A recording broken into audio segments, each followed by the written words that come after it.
I won't go any further on it. The point is the factual basis of determining excessive speculation needs to be based on something of concrete, something that's concrete, not an after effect of something that's concrete.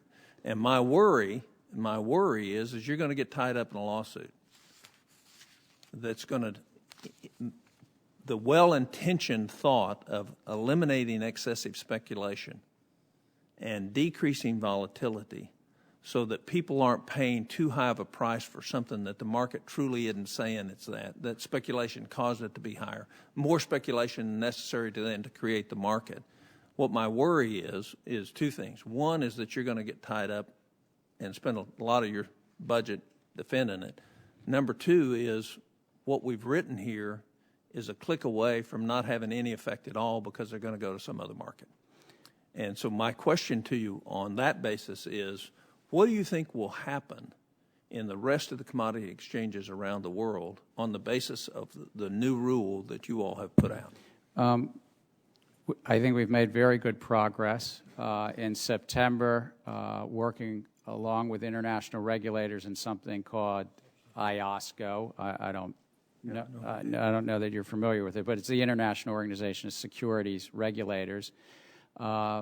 Put forward a joint report, and then that was moved up actually to the G20, the 20 countries that form the Financial Stability Board, to put in place regimes that have anti-manipulation rules similar to what we have that could go after attempted manipulation, have more transparency. We actually have some of the best transparency here. And also it include, they call it position management regimes, a little bit different word, and we're glad to brief your staff on that.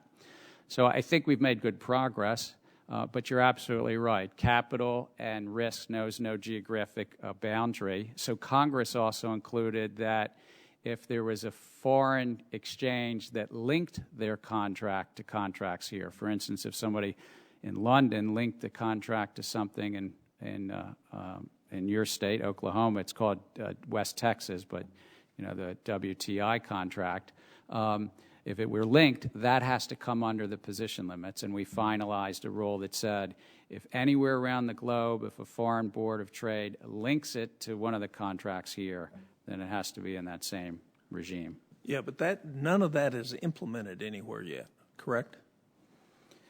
Those are proposals to be implemented. That's right.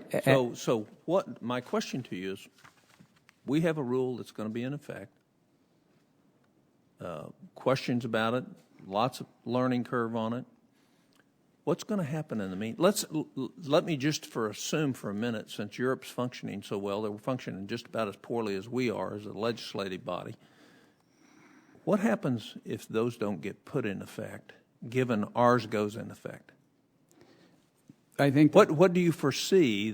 What's the downside for American jobs, American price discovery, American valuation for products and commodities that are made here? What's the downside for our country if that doesn't happen in the rest of the trading centers around the world? What's the downside? See, I think we saw some of the downside of weak regulation in 2008. I think our financial system failed in part because our regulatory system failed in 2008, and 8 million Americans are out of work today because of that, not because of position limits, but because of our weak regulatory system. Well, let's talk about what I asked you now. What's the downside if they don't do it and we have?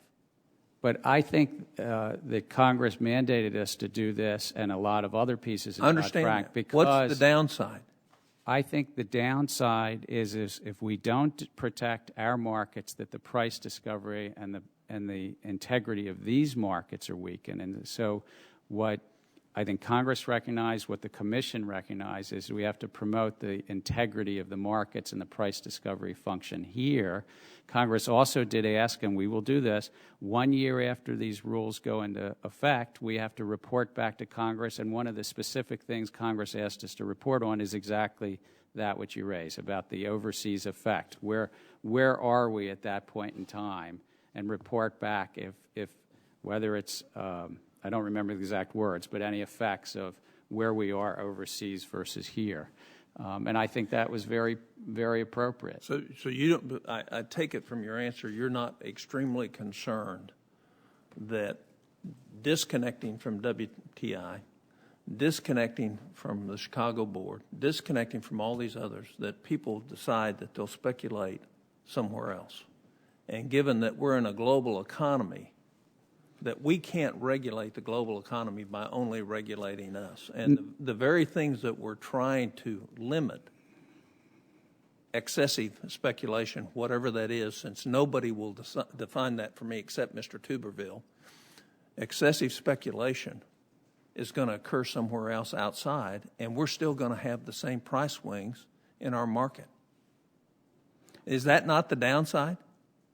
Well, I think that we are working very closely with international regulators, and I share your view that we should harmonize as much as we can, but we do have, as you mentioned, different political systems, different cultures, and it is possible, it's even likely that we'll end up with some differences in not only position limits, but anti-manipulation, the oversight of swap dealers, and the like. How many people are employed in commodity trading in this country?